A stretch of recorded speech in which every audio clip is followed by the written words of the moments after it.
there's a lot of talk about holding Putin and other Russians accountable for war crimes. Could it ever happen? Welcome to Sekulow. There's a lot to talk about today as we title the show War Crimes, because there's just a lot of talk on TV, and I understand it, about how can we ultimately hold Putin and Russians accountable for the atrocities we're seeing on television, especially because this was a war of choice. The Ukrainians were not firing into Russia. They were not trying to pick a battle with Russia. Russia decided to do this unilaterally. They didn't build a coalition. They didn't build a plan. They didn't really tell the world was, there's some neo-Nazis there. It was ridiculous. So there's this move to say, well, at least one day, maybe we can hold them accountable. And you even hear that the ICC, the International Criminal Court prosecutors, on the ground in Ukraine, except for a big problem. Neither Ukraine, nor Russia, nor the United States, nor the U.S. and some other major superpowers around the world, China, are members of the International Criminal Court. They have not ceded jurisdiction over their country's actions to the court. So you don't have either party here. Now, there's this tenuous thing they're trying to argue, we'll get into later in the broadcast, about, well, they ceded some jurisdiction during Crimea, so maybe we can use that, except for that conflict ended, and then this is a totally new conflict. And I do want to be careful, because people think this is, and by the way, for the UN to refer it, it's got to go through the Security Council. Guess who has a veto on the Security Council? Because they're a permanent member, Russia. So they're never going to allow their leaders to be charged and tried at the International Criminal Court. Right. And the International Criminal Court, which is getting a lot of praise right now from U.S. leaders, from the same U.S. leaders who did not agree. So you can't play these games with an international tribunal that's been looking for universal jurisdiction to somehow justify its existence. Look, we know more about this than I think any lawyer in the United States, because we're one of the few law firms that have actually appeared before the International Criminal Court in The Hague. I am holding in my hand, for our radio audience, my trial notebook that says on it, and we'll put it up on the screen, it says International Criminal Court, the Appeals Chamber, situation in the Islamic Republic of Afghanistan. Then it said ICC number 0217, and that was December 4th through 6th, 2019. It was a 3-day trial. Here's the situation that Jordan said is absolutely correct. They do not have, nor should they have, universal jurisdiction. What is happening in Russia, I think there are war crimes that are being committed, the act itself. But that doesn't mean the International Criminal Court is the place for that to be adjudicated. We'll talk about that later in the broadcast. That's right. And to be part of the ACLJ's Matching Challenge, simply go to ACLJ.org. And what it means, if you donate $25 to the ACLJ today online at ACLJ.org, we have a group of donors throughout the month of March that will match the donation that come through. You've got to take the initial action, though, to get that match from those donors. So if you donate $25, they also donate $25. So effectively, your $25 donation is like $50 for us at the ACLJ. I mean, that goes for a $5 donation and a $200 donation on up from there. So if you want to support our work, which is much bigger than just the broadcast, go to ACLJ.org, donate today, be part of the Matching Challenge. We come back to Ukraine and Russia.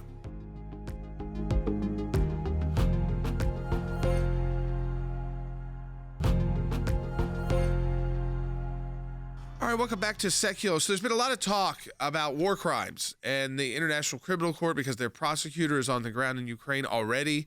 They're in this kind of a new pretrial chamber process, putting together what would be a case against Russian leaders, generals, Putin, for these war crimes, which began with paper, if you're going through what war crimes are, the invasion, so just invading a country that for no reason, a war of choice is what it's called. And then a sovereign nation at that. So there's issues there. Then the targeting of civilians, you'd have to prove that was done intentionally. But you could see in the images how you could build this case. The problem is not really building the case. It's never been the problem with trying to prosecute war crimes. The issue has been, and the U.S. has been at the lead of this, most countries who are engaged in conflict on a more regular basis because of their standing in the world don't sign on to any of these treaties that allow international criminal courts any jurisdiction over their actions. And that's because, think about the U.S. We've engaged in two massive, long wars that just finished Afghanistan and Iraq. They still try to get at you. They still try to get U.S. soldiers through the ICC. We were there. And so I want to just lay it out before. Always be careful when you're dealing with, because neither Russia or Ukraine are a member of the ICC. If both were, easy discussion. If one was, a little bit easier discussion. If neither are, then you got to really step back and say, wait, would this be a precedent to go after U.S. troops or Israelis or any Western power that the ICC and the world, which is dominated by non-Western powers, when you put all the countries of the world together, don't like Right. the decisions of? So I'm holding in my hand, for our radio audience, for our TV audience, you're actually seeing a shot of it on the screen right now, the trial notebook that I used when we tried a case at the International Criminal Court in The Hague at the appeals chamber entitled "The Situation in the Islamic Republic of Afghanistan," where the ICC was trying to go after U.S. soldiers. Now, the United States, as Jordan said, nor Russia nor Ukraine are members of the Rome Statute, which governs jurisdiction. But they have this attempted universal jurisdiction. Do we think war crimes are being committed in Russia? Yes. Do we think the ICC just has easy general jurisdiction? No. The question is going to be, the UN can make referrals here. Andy, you've been looking at this issue extensively. And like I said, there's few law firms you're going to talk to that have tried cases at the ICC. And that wasn't, by the way, our first time over at The Hague. That was our second or third time, actually third time over at The Hague, second time in a proceeding. There's a lot of discussion about this. I want to be clear that we think what Russia is doing, led by Vladimir Putin, is violating the spirit of these international treaties, but getting jurisdiction is a totally different matter.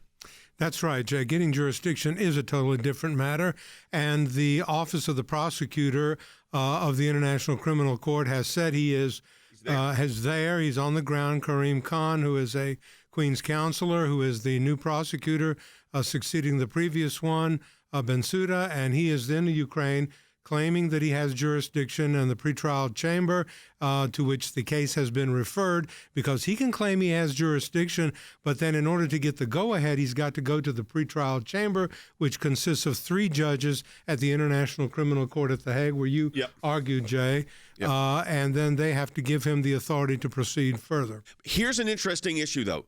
The UN can through the Security Council, can make a direct referral to the criminal court. Now, that is the video you're seeing right there is me before the International Criminal Court in The Hague, wearing the robe and the what do you call it? I guess what's it technically called? The handkerchief. The bib. I mean, it's a very formal proceedings, and it was before a multi-judge panel, as you can see, and it almost reminds you of a Star Wars courtroom, if there was such. It's very futuristic, but it's also potentially very dangerous. And I say the ICC can do some good things, but they also can be very, very out of their lane. But there is a procedure, and this has never been done before, and this is why our team looks at this stuff, folks, where the General Assembly could recommend and the Security Council could vote a referral to the ICC directly to non-parties to the Rome Statute. It has to go through the Security Council. But Russia technically, Andy, which could veto this because they're on the Security Council, has to abstain. That should abstain under the UN Charter. This, as you said, Jay, the Security Council can issue a referral of a matter to the International Criminal Court. It needs a supermajority, which is 9 out of 15, and none of the permanent members would be permitted to oppose it if that were the case. But if you look at the UN Charter, Article 27 of the UN Charter says that a party to a dispute shall, not may or ought to, but shall abstain from voting, so that if there is an application or a motion for referral from the Security Council to the International Criminal Court, Russia shall abstain, according to the UN Charter, and not be able to veto. And not be able to exercise its veto. Which means, folks, and this is what's important, you understand the scope and nature of our work. Now, we've got our European Center for Law and Justice has non-governmental organization status. Guess with who? The United Nations. And we're about to expand that work drastically in the next couple of years. Yeah, that's right. And I think, too, what's important there then would be the role of China. China abstained from the vote on the censure at the General Assembly of the Russian actions. That was a big deal. But they would be under tremendous pressure from Russia to try and veto this. And I could see a situation where China steps up and says no, because they want to invade Taiwan and they want to take Taiwan, whether they do that now, whether they do that in 2 years, whether it's 5 years, but they like the idea of having that. And they're going to look very carefully and say, well, you know what? This could happen to us. So usually they abstain. A lot of times they don't take issue. Maybe this is the time they step up. So I think that's why you have to be very wary. It's not fair in these 3-minute conversations on TV that and that's why Vladimir Putin is not sweating about this.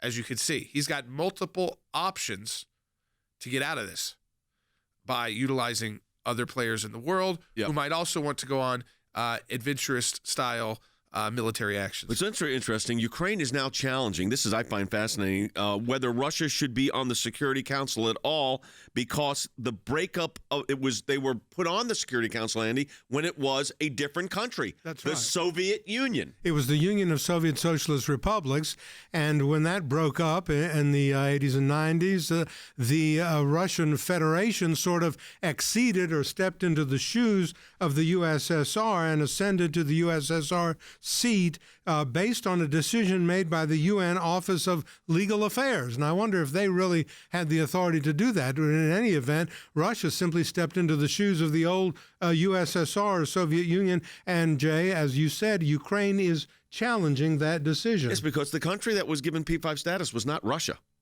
It was the Union of Soviet Republics. So this raises serious legal... Look, we're going to look at... You got to rest assured. At the ACLJ and our international affiliates are reviewing all of this. Yeah. I mean, I just want to say, too, that unfortunately, when you get to this point of war crimes, that means the people have been really hurt, killed, dead. The kids, the women, the children, the people in hospitals. So, I mean, you don't. This is, again, we're like rah-rahing this, but what it means is that ultimately, if they could even get jurisdiction. It means there's been mass death of civilians, total destruction of Ukraine, likely Zelensky killed. I mean, and all of the Ukrainian government leaders. They supposedly, and again, there's a lot of information from both sides, but there are going to be, Russia's planning very quick tribunals to execute all of the current Ukrainian government that they can find once they take towns, and they're starting to take towns now. Yes. I want to do some clear talk real fast. Russia continues on the path they're on right now. Ukraine doesn't exist. I know we've talked a lot about the unbelievable resistance. They haven't used anything yet but some missiles. They haven't gone in mass with 20,000 troops into a city. When they start doing that, and if they start doing that, if they start firing on people, so when you get to the point of the ICC getting involved and war crimes being committed, you're talking about thousands, if not hundreds of thousands of people dying, a complete destruction of a nation. Look at this. And their leaders. So you really hope we don't get to this point.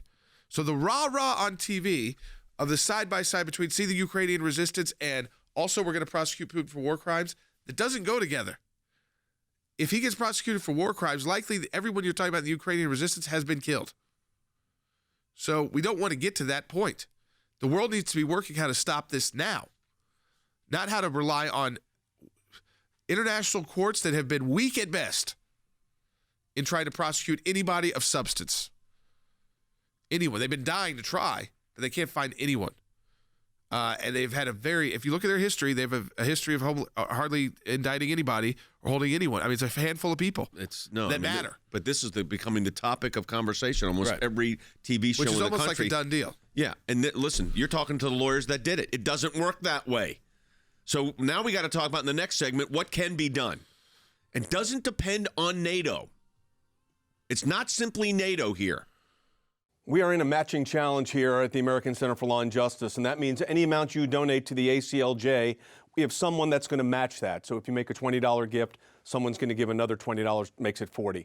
We encourage you to participate. Matching challenges are very important for our ongoing work here at the ACLJ. Simply go to aclj.org. That's aclj.org and become part of the Matching Challenge campaign.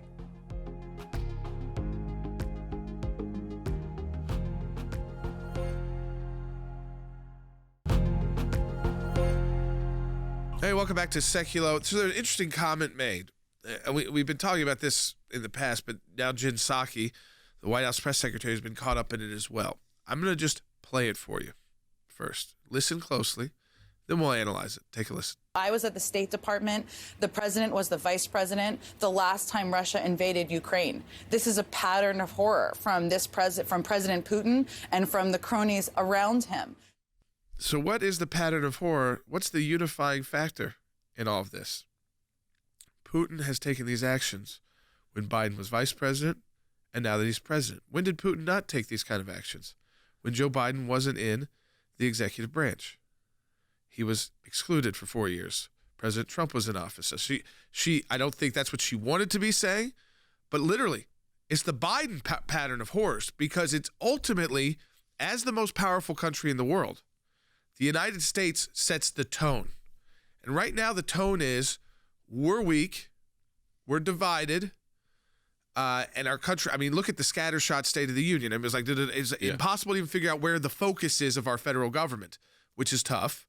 And so China's looking at Taiwan, Russia, not just annexing a part of Ukraine, full-scale invasion of Ukraine. The common denominator of the Russian pattern of horror is that Joe Biden is in the executive branch. Well, let's go ahead and take a phone call. But, folks, it was a telling statement from Jen Psaki. She didn't mean it to be, but clearly it is. Carol's calling in from Maryland on line 1. Hey, Carol, welcome to Sekulow. You're on the air. Well, thank you, guys. Thank you for taking my call. I'm talking on pertaining to the Ukraine issue. I've seen on the news where it's really heartbreaking to see Zelensky talk and how he needs planes. My question is NATO's level of involvement in helping Ukraine dependent upon the unification of its members, or can NATO act on sending soldiers and planes without that unification? Countries could act. There's nothing that prevents a country as a member of NATO from voluntarily entering in this conflict. Correct. Another country could say, we're going to enforce the no-fly zone, and I think that would make it a different question about whether or not that invokes Article 5, because they weren't attacked, they voluntarily entered. I think it doesn't invoke I don't Article think 5. we're naming and shaming the Europeans enough when it comes to this. They're trying to make it all about us. Even Zelensky, a little bit too much about us, the U.S. How about your European partners? They got fighter jets too. That were most of them put together by us. So they have got very good fighter jets. And very well trained. Very well trained. They don't have huge land forces, but they don't really need that right now. He's saying if he had some air support, take out those convoys, this might be over.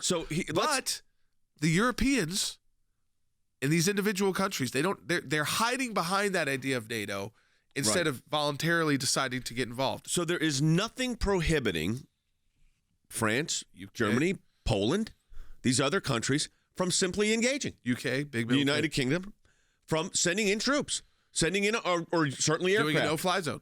Creating a no-fly zone. Why would it be the United States? And number one. Number two, you don't have to wait for NATO, which has to have unanimity, to take action here if it's going to actually help Ukraine. But as Jordan just said, there is nothing prohibiting Latvia, right? Estonia, these countries that are worried about this, from providing more direct armaments or including soldiers if necessary. Yep. That could happen. The question is, why is it always the United States here that they're coming to, even though we'll supply plenty of resources, money, and munitions? Yeah, and John, welcome to Sekulow. You're on the air. Yeah, thank you for taking the call. As a former Marine and a member in the area around that has a whole ton of military, one of the questions that keeps coming up in our groups is everybody in Washington is worried about loss of life if we get engaged. We have tons of drones, smart weapons, and everything else that can be brought to bear with no loss of human life, but still being able to protect and be able to defend Ukraine. But John, let me step in real quick, and I appreciate your military service. Those drones are treated just like any other U.S. aircraft if we're operating them. Now, it's one thing if we give drones over to the Ukrainians, but I'm not sure the drones you're talking about are the kind they can operate, because they're set up like basically pilots. They are pilots, specialists to do that.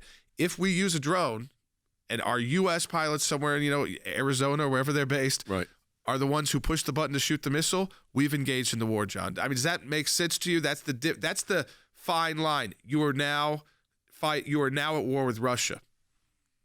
Yeah, it's that fine line between us getting fully engaged and everybody's perception of us putting 20,000 troops on the ground. Yeah, no, listen, you raised. But for Russia, who's threatening nuclear action, and I'm not saying that they would do that because we get involved, but they are threatening it. That's why you have to. What would have been better, is if we trusted the Ukrainians, which I don't think any of our governments have in the U.S., some for good reason. But even when you saw this buildup over the last 4 months, you would have gotten them the kind of drones to utilize. Yeah. So that when they took it, it wouldn't be, again, they would have the technology. I think they have some. Yes. There is a big question about this convoy. And why it's not being attacked by the Ukrainian Or if it is being attacked. And we're just not, all we're seeing is this satellite image that doesn't really show that. Yeah. So that's a great but question, John. I get it, John. And that's that fine line, like you talked about, between, it wouldn't put a U.S. troop technically in harm's way, but it would put America in harm's way. Well, and this goes, Jordan, to what you were saying, that all of these issues are intertwined, totally intertwined, as if, it's not just as simple as, now we're going to sanction energy sector on Russia, because it's not as if China's not going to do business with them. Right. And even like when we did the SWIFT sanctions, well, the two biggest banks in Russia don't use the SWIFT to transfer money. So, I mean, there's issue after issue. It's tough. We've heard a lot of tough talk. Some of these sanctions are biting. They're biting the oligarchs especially. Yeah. Because we have a special DOJ program. That's fine. But when you're talking about, if you're trying to topple the Russian economy, you've got to start talking about the future plans of our country. Right. When it comes to oil. So you have to say, we're going to finish Keystone XL and we're going to open it. That's how you topple the Russian economy with these sanctions. And you know what? As we talked about with Congressman Roy, Joe Biden is not going to be willing to do that because half his party at least has bought on to the Green New Deal. And what Chip said was that they actually are going to, not that they want the conflict, but they're utilizing this conflict, punish Americans at the pump, and we'll all say, you know what, we got to go to these alternative forms of energy. Some have worked, some don't work, and it's a lot of cost. So some of these oligarchs are breaking off from Putin, which is interesting. But here's the thing: the Department of Justice, Andy, has set up a program where they're going to target these oligarchs. Now, I'm thinking, okay, that means criminal proceedings brought against these oligarchs. Is that really a deterrent? No, I don't think it is, Jay. I mean, let's be realistic about it. Do you think that bringing a criminal action against one of these oligarchs, which means rule by the few in Greek, in Russia, is going to really deter anything from happening in terms of the price of oil, the price of gas, the price of wheat, and things like that? I think the answer is decidedly no. So, Harry, to follow up what Jordan said, what does put Russia's economy in the kind of jeopardy that would have a significant impact? Well, first, U.S. energy independence would do that. But it's important to keep in mind that there are so many barriers within the Biden administration. So Transportation Secretary Pete Buttigieg has suggested we don't want to do that. Why? He claims this is a temporary solution to a long-term problem. So what we have is resistance against rational analysis within the Biden administration. And we should also keep in mind another fact. Agricultural prices are rising almost as rapidly as petroleum prices. And so if you look at wheat, if you look at soybeans, if you look at palm oil, those things have gone up almost 250% over the last 3 years. And given that there's a conflict in the Ukraine and there are problems in Russia, guess what? They may not plant those crops this season. This is going to drive up prices even further in 2023. All of this broadcast coming to you every day, is because of your support of the American Center for Law and Justice. We're in a matching challenge campaign. Go to ACLJ.org and donate online. Support the work of the ACLJ, ACLJ.org, in our matching challenge campaign.